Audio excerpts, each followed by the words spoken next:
Punta tayo ng Cainta, Rizal. Kapatid na Ato Tobias. Go ahead, Cainta, please.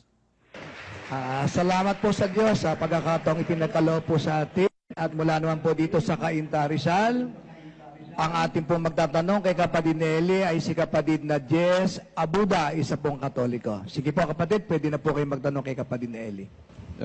Una sa lahat ay nagpapasalamat ako sa Panginoon na niloob niyang makarating ako dito sa lugar na to. Pangalawa, magandang gabi sa inyong lahat. Hindi ko na po iisa-isahin. Now, tutuloy ko sa aking katanungan. Sapagkat totoo, katotohanan na maraming iglesia sa ngayon. Now, hindi naman ako nagtataka kung bakit na nagkaganon. Sapagkat sa Biblia mismo, sinasabi ng Panginoon na maraming lilitaw na mga bulaang propeta. At siyempre, ang mga bulaang propetang yan ay hindi yan nagtuturo ng medisina, sayansya, ekonomiya, politika, kundi Biblia. Pero sa kabila na Biblia ang kanilang tinuturo, lumalabas na mga bulaan sila. Precisely, sa aking pagkaunawa ay sapagkat wala silang authority mula kay Kristo. Now, dahil dito, sa dami ng relihiyong ito, ako ay nagsumikap ng kahilingan sa Panginoon na ibigay niya sa akin ang pagkakilala ng tunay niyang iglesia na itinayo ng Diyos.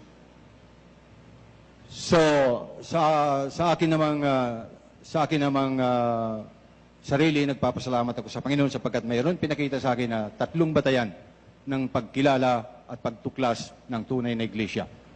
Isa ay ang nagpasimula ng iglesia ng Diyos. Na walang iba kundi Diyos din naman ang nagpasimula ng iglesia niya, hindi tao. Kasi ang itinayo ng tao na iglesia ay iglesia ng tao. Hindi mapapasublian yan. Pero ang itinayo ng Diyos na iglesia, talagang iglesia nga yan ng Diyos. Pangalawa, ang isa sa batayan ng pagtuklas ng totoong iglesia na ito ng Panginoon ay yung lugar kung saan nagsimula ang kanyang iglesyang ito. At aking naunawa na ang iglesia ng Panginoon na hindi nagsimula sa Amerika, hindi nagsimula sa Roma, hindi nagsimula sa Pilipinas, hindi nagsimula sa Australia, o kahit man sa panig ng bansa ng mundo maliban sa Israel. At ang pangatlo, ang panahon ng pagsimula ng Iglesia ng Panginoon ay walang iba kundi sa mula nung 33 taon si Kristo hanggang 33, sapagkat yan ang panahon ng kanyang pangangaral na kung saan sinabi niya, itatayo niya ang kanyang iglesia. Kaya kung anumang iglesia ang lumitaw pagkatapos ng Panginoon dito sa lupa, inaakala ko na iyon ay kasama na sa mga bulaang propeta na itinayo. At kung hindi sa Israel nagsimula, kabilang din yon. Sapagkat ang 3 pamantayan ko ay sumasagisag sa 3 katauhan ng Diyos. Ama, Anak, at Espiritu Santo. Pag nagkulang sa 3 ito, lumalabas na hindi tugma. At sa panahon naman, kung panahon ng pagbabatayan, panahon ng mga apostol na kung saan karugtong ng Panginoon, ang Katoliko ang tumutugon sa panahon na to sapagkat ang Katoliko lamang ang nakakapag-angkin kay Apostol Pedro bilang unang puno ng pananampalataya ng simbahang ito. Wala ko yatang alam na nakakapag-angkin kay Apostol Pedro na kanilang unang puno ng simbahan. Kaya sa 3 panukat ko na aking sinabi, itong Katoliko ang tumutugon. At ang iba ay kung hindi man 2 ang mali, 3 lahat. Lumilihis. Pangalawa, ang sabi po ninyo ay walang salungatan sa Biblia. Subalit, sa pagbabasa ko nitong Biblia na to, ang lumang tipan ay mayroong sinasalungat sa bagong tipan. Particular si Apostol Pablo. Sinasabi ni Apostol Pablo na mahalay sa lalaki ang mahabang buhok. Subalit kung titingnan ko sa lumang tipan, na bahagi din naman ng Biblia, si Propeta Samuel, simula nung ipanganak, hindi pinaputulan ng buhok ng kanyang ina. Kung hindi ako nagkakamali, yung unang hukom, si Samson, ay hindi rin pinaputulan ng buhok. Kaya nga nung maputol ang kanyang buhok, dahil sa kagagawa ng isang babae, nawalan siya ng lakas. Subalit, nung bumalik ang kanyang buhok, na nauli din ang kanyang lakas. Maging si Absalom na anak ni Haring David, ang nasusulat sa Biblia ay umabot ng 3 kilo ang kanyang buhok lamang. So kung 3 kilo yan, mahaba yan. Mahaba yan. At hindi ko na bibigyang halaga, pero sinabi rin sa Biblia na maging si Pablo man ay nagpaputol ng buhok. Sa makatuwid, nagpahaba din siya ng buhok. Isa pang bagay na nagiging salungat ay yung nasusulat sa Biblia na sinabi ni Apostol Pablo. Ang sabi niya, hinatulan ko na ang taong iyon. Nang tinutukoy ay yung anak na nakikiapid sa asawa ng kanyang ama. Pero hindi yung kanyang ina. Hindi yung nanay niya na kanyang pinanggalingan. Kundi marahil, ibang babae yun ang kanyang ama. No? Subalit, ang wika ng Panginoon, ang sabi niya, huwag kayong humatol. Sapagkat ang panukat na gagamitin ninyo, o ang yahatol ninyo sa inyong kapwa, ay siya rin gagamitin sa inyo.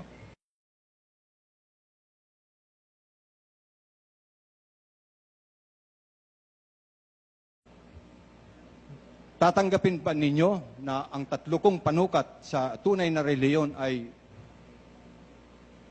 kung sino ang nagtayo, saan ipinag-umpisa at kailan ipinag-umpisa. Yun lamang po.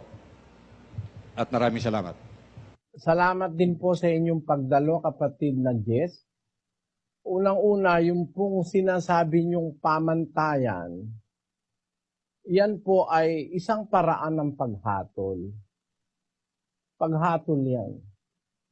Paghatol based on your own judgment para ang isang iglesia ay mapatunayan yung tama, meron kayong paghatol na ginawa. Binatay nyo doon sa 3 bagay na ang wika nyo, yun ay parang representasyon ng Ama, Anak at Espiritu Santo. Yung mga huwes sa mga korte ng Pilipinas, humahatol din yan, bawal sa kanilang hahatol na wala silang batayan. Dapat ang batayan nila yung mga batas, articles ng mga ng konstitusyon, yun ang batayan nila. Halimbawa yung kung wala man sa article ng konstitusyon, kailangan yun ay kasama doon sa hatol ng Supreme Court.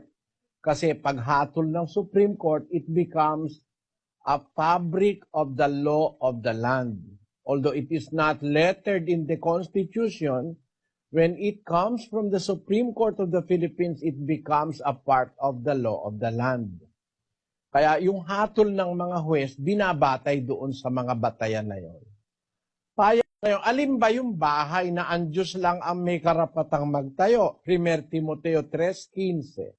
Ngunit kung ako'y magluwat ng mahabang panahon, ay upang maalaman mo kung paano ang dapat sa mga tao na ugaliin nila sa bahay ng Diyos, na siyang iglesia ng Diyos na buhay at haligi at saligan ng katotohanan. Ang bahay na ang Diyos lang may karapatang magtayo, yung iglesia. So tama po kayo ron, magkaisa tayo ron, kapatid na Jess. Diyos lang ang pwedeng magtayo ng iglesia. Kaya lang, hindi po totoo, kapatid, na ang iglesia ay nagpasimula sa panahon ni Kristo. Anyo 30 hanggang 33. Doon hindi po ako payag doon. Kasi ang iglesyang itinayo ng Diyos ay itinayo bago pa ipinanganak si Kristo. Pakinggan nyo sa isang talata ng Gawa ng mga Apostol, Kapitulo 7, versikulo 37. Ito'y yaong Moises na nagsabi sa mga anak ni Israel, palilitawin ng Diyos sa inyo ang isang propeta na gaya ko mula sa inyong mga kapatid. Ito'y yaong naroon sa iglesia sa ilang na kasama ang anghel na nagsalita sa kanya sa bundok ng Sinai at kasama ang ating mga magulang na siyang nagsitanggap ng mga aral na buhay upang ibigay sa atin. Yung Moises na ito, ang kasama nung anghel na nagsalita sa kanya sa bundok ng Sinai. Ito ang naroon sa iglesia sa ilang. The church in the wilderness. The church in the wilderness of Sinai. Yun po ang unang-unang iglesia na itinayo ng Diyos. Yun po ang Israel na kanyang kinuha sa Ehipto. Dinala niya sa bundok ng Sinai, tinawag na iglesia sa ilang ng Sinai. Church in the wilderness. Yun po ang unang-una sa lahat. Basahin natin ang Hebreo 12:23. Sa pangkalahatang pulong at iglesia ng mga panganay na nangatatala sa langit at sa Diyos na hukom ng lahat at mga espiritu ng mga taong ganap na pinasakdal. Yan po ang nasa Biblia, kapatid. Sa pamantayan nyo, tama ako at wala akong tutol. Pero doon sa sinasabi nyo na yan ay ang iglesyang itinayo sa panahon ni Kristo sa between 30 and 33 AD, hindi po tama yun sa Biblia. Ang nasa Biblia po, bago pa nagkatawan tao si Kristo, ay meron ng iglesyang itinayo ang Diyos. Ang Diyos mismo ang nagtayo. Yun nga po ang bayang Israel. Siya ang gumawa na yun ay iglesia o sa wikang Hebreo nung ginagamit sa unang mga salin ng Biblia sa Hebreo, yun yung kung tawagin ay kahal. Kung hindi ako nakakalimot, yun ang kongregasyon ng Diyos sa ilang ng Sinai. May kapisanan na roon sa Israel pa. Yun nga ang tawag iglesia sa ilang. Yun ang unang-una po kasi nasa Hebreo, iglesia ng mga panganay. Wala naman pong mauuna pa sa panganay kahit sa anak. Ang una sa lahat, panganay. Ang tawag ng Apostol Pablo, iglesia ng mga panganay. Sino ba yung mga panganay na yon? Sa 4:22 ng Exodo, ang nakasulat po'y ganito. At iyong sasabihin kay Faraon, ganito ang sabi ng Panginoon, ang Israel ay aking anak, aking panganay. Ang panganay ng Diyos ay ang Israel. Kaya sabi ng Panginoon kay Moises, palayain mo yung aking bayan, yung aking panganay na bayang Israel, sabi ng Panginoon. Sabihin mo kay Faraon, ganito ang sabi ng Panginoon, ang Israel, ang aking anak, aking panganay. Kaya kapatid, ang iglesia ng mga panganay ang Israel. Yan po ang kauna-unahang iglesia. Ang leader niyan, hindi si Pedro. Ang leader po niyan, si Moises. Basahin natin ang 7:30 ng Gawa. At nang maganap ang 40 taon ay napakita sa kanya ang isang anghel sa ilang ng bundok ng Sinai sa ningas ng apoy sa isang mababang punong kahoy. At nang makita ito ni Moises, ay nanggilala sa tanawin, at nang siya'y lumapit upang pagmasdan, ay dumating ang isang tinig ng Panginoon. Ako, ang Diyos ng iyong mga magulang, ang Diyos ni Abraham, at ni Isaac, at ni Jacob. At si Moises ay nanginig at hindi nangahas tumingin. At sinabi sa kanya ng Panginoon, alisin mo ang mga pangyapak sa iyong mga paa, sapagkat ang dakong kinatatayuan mo ay lupang banal. Totoong nakita ko ang kapighatian ng aking bayang nasa Ehipto, at narinig ko ang kanilang hibik, at ako'y bumaba upang sila'y iligtas. At ngayoy halika, susuguin kita sa Ehipto. Ang Moises na ito na kanilang itinakwil na sinasabi, sino ang sa iyo'y naglagay na puno at hukom? ay siyang sinugo ng Diyos na maging puno at tagapagligtas sa pamamagitan ng kamay ng anghel na sa kanya'y napakita sa mababang punong kahoy. Ang Moises na ito ay siyang sinugo ng Diyos na maging puno at tagapagligtas sa Israel. Kaya yung unang iglesyang sa Diyos, iglesia sa ilang, ang puno-puno hindi si Pedro, si Moises. Kung nalalaman lang natin ang buong pangyayari, hindi tayo maliligaw. Iyan pong Israel, iyan po'y iglesia, kauhal. Ang kahulugan sa wikang Ebreo ay kauhal.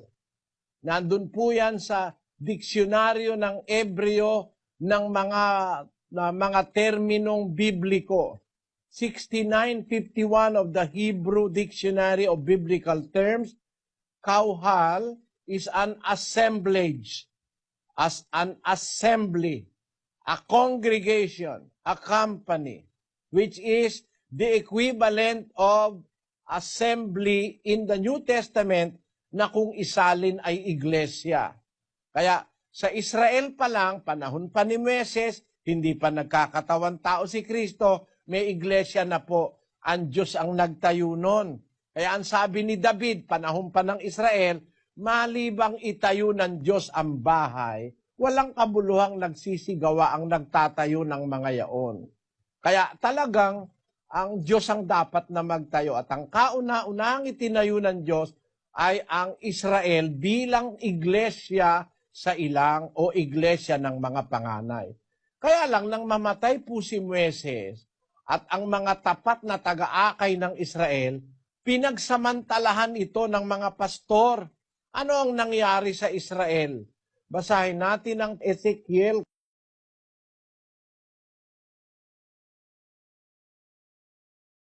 Sa kanila, sa mga pastor, ganito ang sabi ng Panginoong Diyos, sa aba ng mga pastor ng Israel na pinakakain ng kanilang sarili.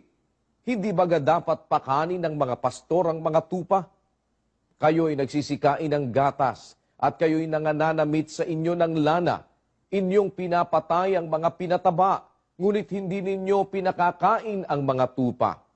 Hindi ninyo pinalakas ang payat, o inyo mang pinagaling ang may sakit, o inyo mang tinalian ang may bali, o inyo mang ibinalik ang iniligaw, o inyo mang hinanap ang nawala, kundi inyong pinagpunuang may karahasan at may kahigpitan. At sila'y nangalat dahil sa walang pastor, at sila'y naging pagkain sa lahat ng hayop sa parang, at sila'y nangalat. Noong ang Israel mawala na si Moises at yung mga tapat na saserdote, pinagsamantalahan ng mga pastor, nangalat tuloy. Kumbaga, nasira. Yung iglesia sa ilang nangalat, na disintegrate, na disorganize. Ano ang ginawa ng Diyos? Nagpanukala siya ngayon. Ang panukala ng Diyos, itatayo niya uli. 9:11 ng Amos. Sa araw na yaon ay ibabangon ko ang tabernakulo ni David na buwal, at tatakpan ko ang mga sira niyaon, at ibabangon ko ang mga guho niyaon, at aking itatayo na gaya ng mga araw ng una. Humula siya, itatayo ko uli dahil nagibain na buwal. Kaya niya itatayo kong muli, tatakpan ko ang mga sira niyaon, babangon ko ang guho niyaon. Aking itatayo gaya ng araw ng una. So ito'y pagtatayo ang tinutukoy. Bakit? Nangalat nga yung Israel nagkahiwa-hiwala Kaya niya ngayon sinugo ang Panginoon Kristo. Nakasulat yan sa Mateo 15:24. Datapwat siya'y sumagot at sinabi, hindi ako sinugo, kundi sa mga tupang nangaligaw sa bahay ni Israel. Kaya pala siya sinugo, sabi ni Kristo, hindi ako sinugo, kundi doon sa tupang nangangalat, yung mga naligaw na tupa sa bahay ni Israel. Ano ang gagawin ni Kristo doon sa mga tupang naligaw sa bahay ni Israel? Dahil pinagsamantalahan ng mga saserdote. Anong gagawin niya? 11:52 ng Juan. At hindi dahil sa bansa lamang, kundi upang matipon din naman niya sa isa ang mga anak ng Diyos na nagsisipangalat. Doon, titipunin ni Kristo yung mga anak ng Diyos na nagsisipangalat. Kaya niya ngayon sinabi kay Pedro, ikaw ay Pedro, sa ibabaw ng batong ito, itatayo ko ang aking iglesia. Bakit? Ba't itatayo? Nakabuwal eh. Yun ang hindi naintindihan na nagbabasa ng Biblia. Kaya sinabing, itatayo ko, may nakabuwal. May nasira. May nagiba. Itatayo uli ni Kristo. Alin? Sa Israel. Si Pedro ba puno nun? Hindi. Hindi si Pedro. Ang puno nun si Moises. Alang mamatay si Moises, pinagsamantalahan ng mga pastor. Nung dumating si Kristo, titipunin niya uli. Para matipon, itatayo niya. It is something like a re-establishment. Pagsasauli nung nawasak sa maraming panahon na pinagsamantalahan ng mga pastor ng Israel. Kaya, nang itatayo niya, sinabi niya kay San Pedro, ilalagay ko sa ibabaw ng bato. Ang pagtatayuan niya ngayon, bato na, matibay na pundasyon na, hindi na pwedeng gibain. Kaya, ang pintuan ng Hades hindi na mananaig laban sa kanya. Kasi yung Israel na panaigan ng kasamaan pag itinayo muli, tatayo niya na sa bato. Alin yung bato na pagtatayuan? Basahin natin ang unang Korinto 3:11. Hindi si Pedro yon. Sabi ng Katoliko, si Pedro raw yung pagtatayuan. Hindi totoo yon. 3:11. Sapagkat sino man ay hindi makapaglalagay ng ibang pinagsasaligan, kundi ang nalalagay na ito'y si Kristo Jesus. Ayon, si Kristo Jesus ang saligan, siya yung bato. Kaya magiging matibay ang iglesia na itatayo na, dati kasi nabuwal, kasi ang magiging saligan ng pundasyon, si Kristo, hindi na tao. Si Kristo na ang magiging pundasyon. Siya ang pundasyon, pati ang mga apostol, sa kanya isasali. Kumbaga, pati ang apostol, matatayo sa ibabaw ng pundasyong Kristo. Basahin natin ng Efeso, Kapitulo 2, versikulo 20. Na mga itinatayo sa ibabaw ng kinasasaligan ng mga apostol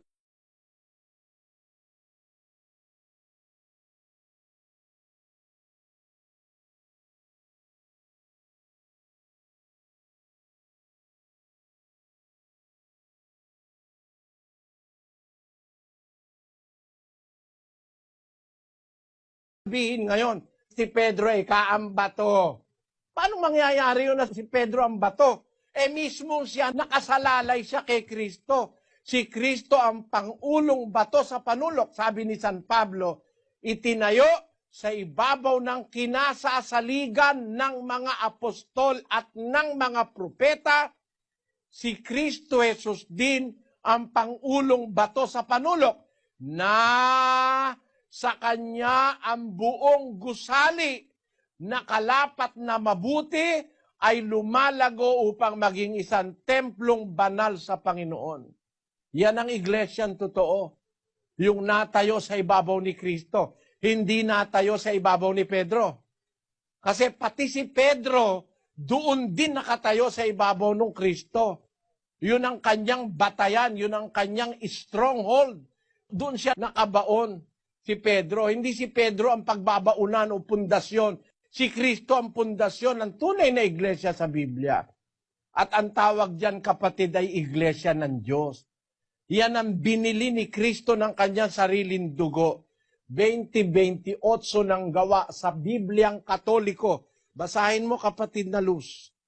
Ito po ang sabi, ingatan ninyo ang inyong sarili at ang buong kawan na pinaglagyan sa inyo ng Espiritu Santo bilang mga tagapamahala upang pamahalaan ang iglesia ng Diyos na kanyang tinubos ng sarili niyang dugo. Yun ang iglesia ang tinubos ng dugo ni Kristo. Ang iglesia ng Diyos. Ayon sa Biblia, sa lahat ng Biblia yan po ang nakasulat. Kaya tama yung sinasabi ni kapatid na Jess, na ang isang pamantayan, ang dapat Diyos ang nagtayo, hindi tao. At ang unang itinayo ng Diyos na iglesia, ang iglesia ng mga panganayang Israel. Na ito nang mawasak dahil pinagsamantalahan ng mga pastor, isinugo niya ang anak niya para ipunin at itayo. At ito'y naitayo sa ibabaw ng pundasyong bato na ang batong yaan ay si Kristo. Ngayon, saan niya nag-umpisa? Tama rin si kapatid na Jess doon, sa Israel nag-umpisa yan. Hindi yan sa Roma nag-umpisa, hindi yan sa Pilipinas, hindi sa Amerika. Sa Israel nag-umpisa. Kailan niya nag-umpisa? Hindi nung anyo 30. Nag-umpisa yan bago pa anyo 30. Sa panahon pa ni Moises, pagkalabas nila sa Ehipto, nag-umpisa na ang tunay na iglesia o bahay ng Diyos. Ngayon, para patunayan yan kapatid, no panahon pa ni Moises yan, basahin natin ang Hebreo 3:1. Kaya, mga banal na kapatid, mga may bahagi sa pagtawag ng kalangitan, inyong isipin ang apostol at dakilang saserdote na ating kinikilala, si Jesus, na siya'y tapat sa naglagay sa kanya, na gaya rin naman ni Moises sa buong sangbahayan niya. Tamo, sa sangbahayan ng Diyos o sa iglesia ng Diyos, tapat si Moises. Kaya lang, dumating yung panahon, pinalitan na siya ni Kristo. Para lang si Moises tapat, si Kristo naman tapat din. Kaya nagkaroon ng pagkakaiba ng tagapamahala. Unang tagapamahala si Moises, ang sumunod si Kristo sa bahay ng Diyos, na ang bahay ng Diyos ay ang iglesia. Ngayon, kailan panahon niya nag-umpisa? Sa panahon na kung ayon sa turing ng mga scholar, ay 1200 BC. Sa panahon ni Moises, nang ilabas niya ang Israelita mula sa Ehipto. Yan po ang dapat niyong mapansin, kapatid. Doon nag-umpisa yan. At ang nagtayo, ang Diyos, ang unang tagapamahala, si Moises. Pagdating ng panahon, di sinugo si Kristo. Sabi ni Pablo, si Moises ay tapat, si Kristo naman ay tapat. Siya ay tapat sa naglagay sa kanya, gaya rin naman ni Moises sa buong sambahayan niya. Kaya yun ang span of time na nilalakad ng istorya tungkol sa tunay na iglesia. Pero para sabihin na ang iglesia, ang unang puno ay si Pedro, hindi po puno si Pedro ng iglesia, kapatid. Walang mababasa sa Biblia na si Pedro'y nagpuno sa iglesia. Nung kasalukuyan ng mga apostol, ang namumuno po ay si Kristo. 3:6 ng Hebreo. Datapwat si Kristo, gaya ng anak, ay puno sa bahay niya. Ngayon, si Kristo, gaya ng anak, ay puno sa bahay niya. Ang namumuno sa panahon ng ating mga apostol ay ang Panginoon Kristo. Gaya ni Moises, siya ang namuno sa panahon ng Israelita. Pagdating ng panahon ni Kristo, siya naman ang puno. Ngayon, bago pumanhik sa langit ang Panginoong Kristo, sino ang inihalal niya na magiging tagapamahala ng iglesia bago siya pumanik sa langit? Pakinggan nyo sa Kolosas 1:24.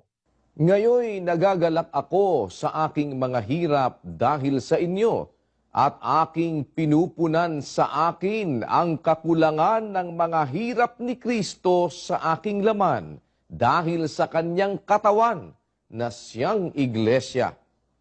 Na ako'y ginawang tagapangasiwa nito ayon sa pamamahala na mula sa Diyos na ibinigay sa akin para sa inyo upang maipatupad ang salita ng Diyos. Ang sumunod pa lang na muno, si Apostol Pablo, hindi si Pedro. Kapatid, napakaligaw na si Pedro ang puno. Meron ba naman puno, inaatake ni Pablo? Kung si Pedro ang puno, inatake nga siya dahil gumagawa siya ng hindi tama Basahin natin ang Galacia sa Kapitulo 2, kapatid na Daniel. Ganito ang sabi ni Pablo kay Pedro. Ngunit nang dumating si Cephas sa Antioquia, ay sumalansang ako sa kanya ng mukhaan sapagkat siya'y nararapat hatulan. Sapagkat bago nagsidating ang ilang mula kay Santiago, ay nakisalo siya sa mga hentil. Ngunit nang sila'y magsidating na, siya'y umurong at humiwalay sa mga hentil. Palibhasa'y natatakot sa pagtutuli. At ang ibang mga Hudyo ay nangagpakunwari rin namang kasama niya. Ano pat pati si Bernabe ay nabuyo sa kanilang pagkukunwari. Ngunit nang aking makita na hindi sila nagsisilakad ng matuwid ayon sa katotohanan ng Ebanghelyo, sinabi ko kay Cephas sa harapan nilang lahat, kung ikaw na Hudyo ay namumuhay gaya ng mga hintil at di gaya ng mga Hudyo, bakit mo pinipilit ang mga hintil na mamuhay na gaya ng mga Hudyo? Ayon, pinagsabihan niya si Pedro sa harapan ng lahat ng mga apostol Kasi siya ang may karapatan, siya ang inilagay ni Kristo na para magpatuloy ng kanyang trabaho bilang tagapangasiwa ng iglesia, hindi si Pedro, kapatid. Kaya kung si Pedro, biro mo, Papa, pinagsasabihan ni Pablo. Hindi naging Papa sa Roma si Pedro dahil hindi siya destino sa Roma. Si Pedro ay apostol sa mga Israelita at hindi para sa hintil. Wala sa kanyang autoridad ang mga hintil. Miski si Pedro mismo, kumikilala sa authority ni Pablo. Basahin natin ang sulat ni Pedro sa 2 Pedro 3:15. At inyong ariin na ang pagpapahinuhod ng ating Panginoon ay pagliligtas, na gaya rin naman ni Pablo na ating minamahal na kapatid, na ayon sa karunungang ibinigay sa kanya ay sinulatan kayo. Gayon din naman sa lahat ng kaniyang mga sulat, na dooy sinasalita ang mga bagay na ito, na dooy may ilang bagay na mahirap unawain, na isinisinsay ng mga di nakaalam at ng mga walang tiyaga, na gaya rin naman ang kanilang ginagawa sa ibang mga kasulatan sa ikapapahamak din nila. Kinikilala ni Pedro yung karunungang na kay Pablo Sabi niya sa mga kapatid, sabi ni Pedro, alalahanin ninyo ang pagpapahinuhod ng Panginoon ay pagliligtas, gaya rin naman ni Pablo na ating minamahal na kapatid. Pinagsabihan na siya ni Pablo, mahal niya pa rin si Pablo kasi yun ang tagapangasiwa niya Mas mataas si Pablo kaysa sa kanya Ang katunayan, sabi niya, ariin niyo yung kanyang mga sulat, may mga karunungan doon, mahirap unawain. Kita mo? Kaya kapatid, hindi totoo na si Pedro ang nangasiwa sa iglesia o unang papa, kundi ang nangasiwa, pagpanik sa langit ni Kristo ay si Apostol Pablo. Siya ang inihalal ni Kristo na tagapangasiwa ng iglesia sa kanyang kabuuan. Yun ang sinabi niya kay Ananias. Basahin natin ang 9:15 ng Gawa. Datapwat, sinabi sa kanya ng Panginoon, pumaroon ka, sapagkat siya'y sisidlang hirang sa akin upang dalhin ang aking pangalan sa harapan ng mga hintil at ng mga hari at ng mga anak ni Israel. Si Pablo ang wika ay sisidlang hirang sa akin, a chosen vessel unto me, to bear my name before the Gentiles and kings and the children of Israel. Nasakop niya pati ang Israel ng pangangasiwa ni Apostol Pablo. Kaya nga siya makikita mo, siya ang may pinakamaraming sulat sa Bagong Tipan. Pati sa mga Ebreo, sumulat siya. Pati sa mga Romano, sa mga taga-Korinto, taga-Tesalonika, ang may pinakamaraming sulat na nagtuturo si Apostol Pablo. Kasi siya ang inihalal ni Kristo na tagapangasiwa ng iglesia pagkapanik niya sa langit. Yun po ay ang nakasulat sa Biblia. Ngayon, nabasa nyo, bakit si Pablo humahatol? Bawal naman ni Kristong humatol. Hindi po bawal ni Kristong humatol, kapatid. Wala pong contradiction sa Biblia. Sino ba yung binawalan ni Kristong humatol? Basahin natin ang Mateo 7:1. Huwag kayong magsihatol upang huwag kayong hatulan, sapagkat sa hatol na inyong ihahatol ay hahatulan kayo, at sa panukat na inyong isusukat ay susukatin kayo. At bakit mo tinitignan ang puwing na nasa mata ng inyong kapatid, ngunit hindi mo pinapansin ang tahilan na nasa iyong sariling mata? O paanong sasabihin mo sa iyong kapatid, pabayaan mong alisin ko ang puwing sa mata mo, at narito ang tahilan sa iyong sariling mata? Ikaw na mapagpaimbabaw, alisin mo muna ang tahilan sa iyong sariling mata. At kung magkagayoy, makikita mong malinaw ang pag-aalis mo ng puwing sa mata ng iyong kapatid. Pala ang pinagbabawalang humatol, yung mga mapagpaimbabaw, nahahatol-hatol, siya man may masamang ginagawa. Ang kapatid mo may puwing lang, ikaw naman ang nasayo tahilan. Pwede mo bang alisan ng puwing yun yung mata mo yung may tahilan? Lalo mong ipapahamak dahil di mo makikitang masyado Ang utos ni Kristo, alisin mo muna yung tahilan sa mata mo, mas malaking bara yan, bago mo alisin ang puwing sa mata ng kapatid mo. Ano ibig sabihin? Ikaw muna ang maglinis, bago yung kapatid mo ilinisin mo, hatulan mo, alisin mo yung puwing. Masama bang alisin ang puwing? Hindi po masama. Masama bang humatol? Hindi.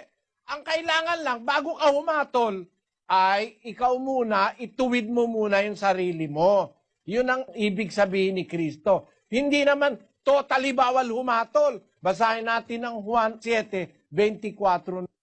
Huwag kayong magsihatol ayon sa anyo, kundi magsihatol kayo ng matuwid na paghatol. Ayun. Huwag kayong hahatol ng ayon sa anyo, kundi humatol kayo ng matuwid na paghatol. Kaya ang mga taga-Korinto, may gumagawa ng masama, yung asawa ng tatay niya, pinapakiapiran niya. Sabi ni Pablo sa mga Korinto, bakit hindi nyo hinahatulan yan? Kaya kung ayaw nyong hatulan yan, ako hinahatulan ko na yan. Ibinibigay ko yan kay Satanas, sabi ni San Pablo. Bakit? Kasi tungkulin nga ng Kristiyano, humatol ng matuwid na paghatol. Basahin natin ang 5:1 ng unang Korinto hanggang 5. Sa kasalukuyay nababalita na sa inyo'y may pakikiapid, at ang ganyang pakikiapid ay wala kahit sa mga hentil, na isa sa inyo'y nag-aari ng asawa ng kanyang ama. At kayo'y mga mapagpalalo, at hindi kayo bagkus na ngalumbay, upang maalis sa gitna ninyo ang gumagawa ng gawang ito. Gusto ni Pablo, alisin nila yun Hindi kayo nalulumbay? Pinapayagan nyo yan? Hindi nyo ba aalisin yan ang gumagawa ng gawang iyan? Sabi ni Pablo. O punta tayo sa 11.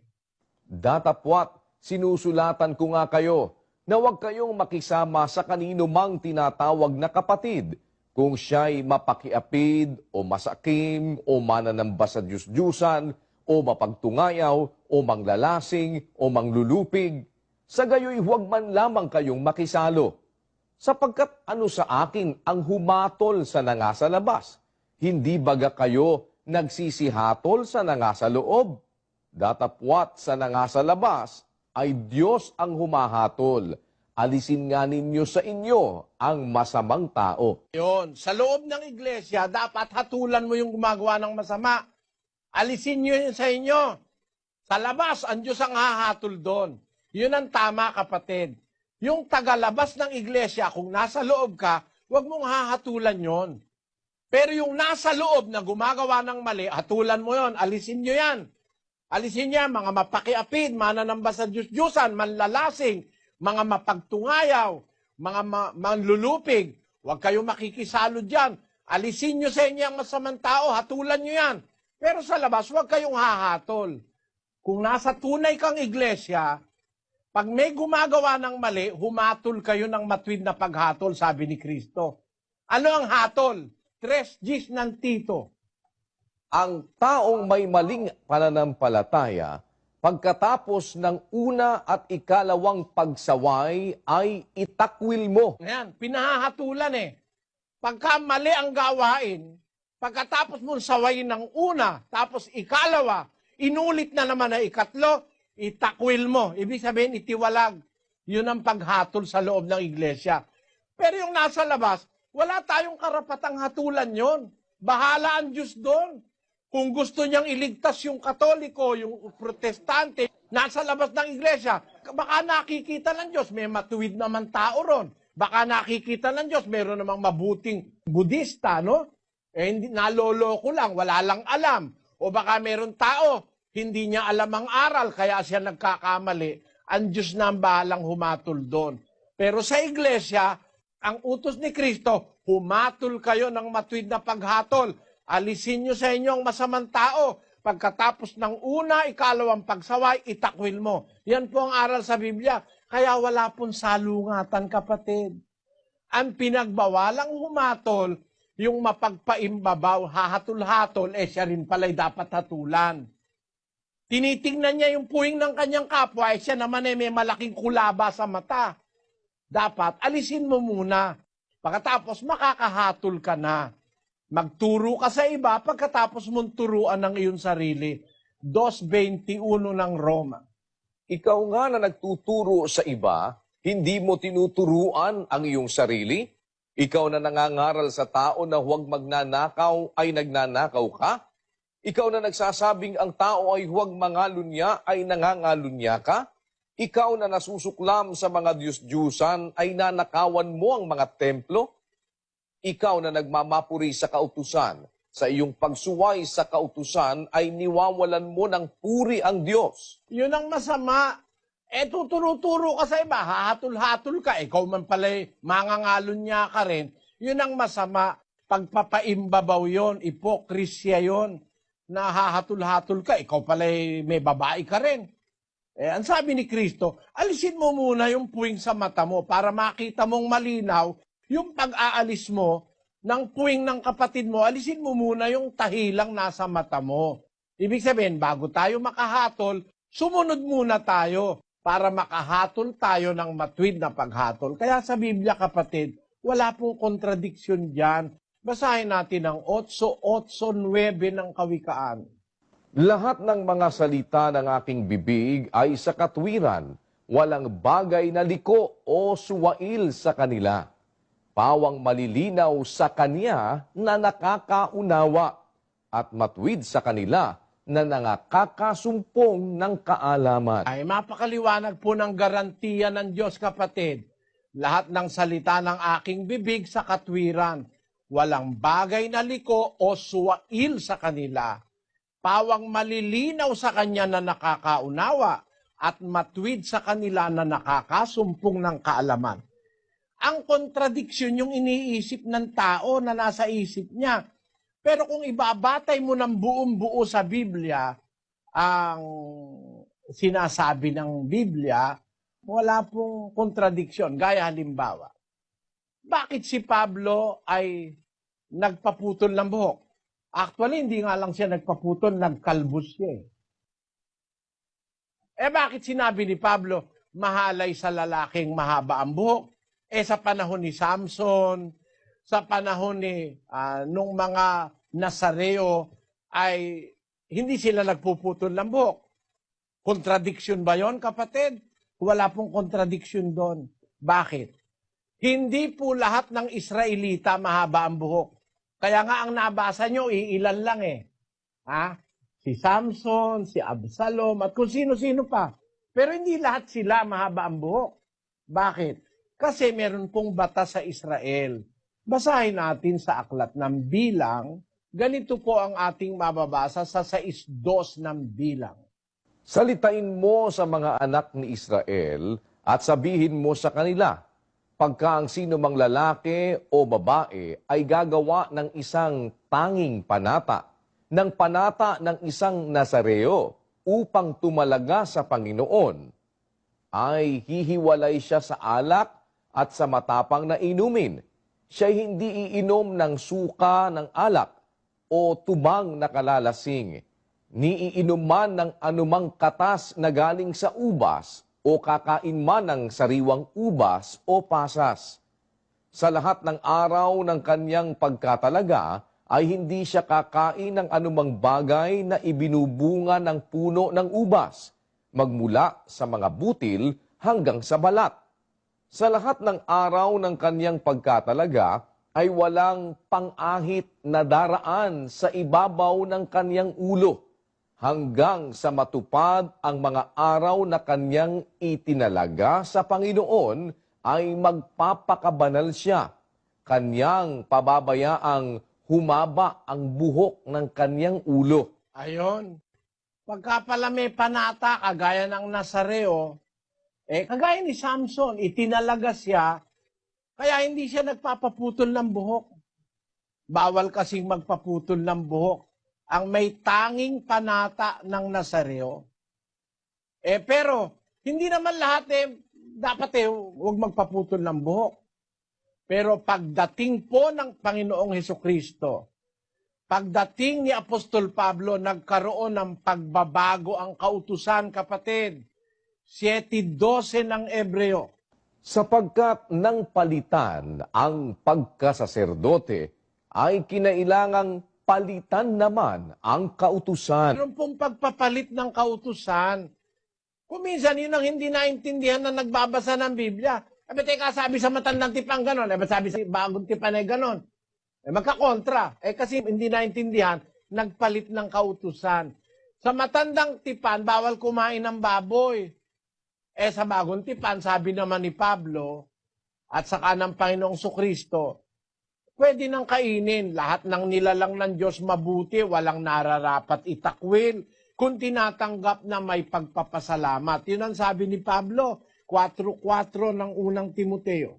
Sapagkat ang bawat nilalang ng Diyos ay mabuti at walang anumang nararapat na itakwil kung tinatanggap na may pagpapasalamat. Wala namang dapat na itakwil, mabuti yan kung tinatanggap na may pagpapasalamat. Teka, sa Israel, bawal ang baboy. Panahon ng Israelita yun, iba naman ang panahon ni Kristo Pagdating kay Kristo, ano ang sabi sa batas ni Moises? 13:39 ng gawa. At sa pamamagitan niya, ang bawat nananampalataya ay inaaring ganap sa lahat ng mga bagay. Nasa mga ito'y hindi kayo aariing ganap sa pamamagitan ng kautusan ni Moises. Kaya sa panahong Kristiyano, ang pagsampalataya kay Kristo, dun ka aariing ganap, dun ka maliligtas. Na sa mga itong wika, hindi kayo aariing ganap sa pamamagitan ng kautusan ni Moises. Bakit? Iba na ang panahon Iniba na ang kautusan. Kautusan na ni Kristo ngayon, hindi na yung kautusan sa matandang tipan. Kaya ngayon, ang utos naman, ang babae dapat ay kaluwalhatian sa kanyang mahaba ang buhok. Ang lalaki naman, mahalay sa kanya ang mahabang buhok. 11:14 ng unang Korinto. Hindi baga ang katalagahan din ang nagtuturo sa inyo na kung may mahabang buhok ang lalaki ay mahalay sa kanya? Datapwat, kung ang babae ang may mahabang buhok ay isang kapurihan niya, sapagkat ang buhok sa kanya ay ibinigay na pinakalambong. Kaya naman ang batas sa panahong Kristiyano na ang lalaki pag mahaba ang buhok, mahalay sa kanya. Kaya kung ngayon mabubuhay si Samson, papaputulan ni San Pablo yun ang buhok.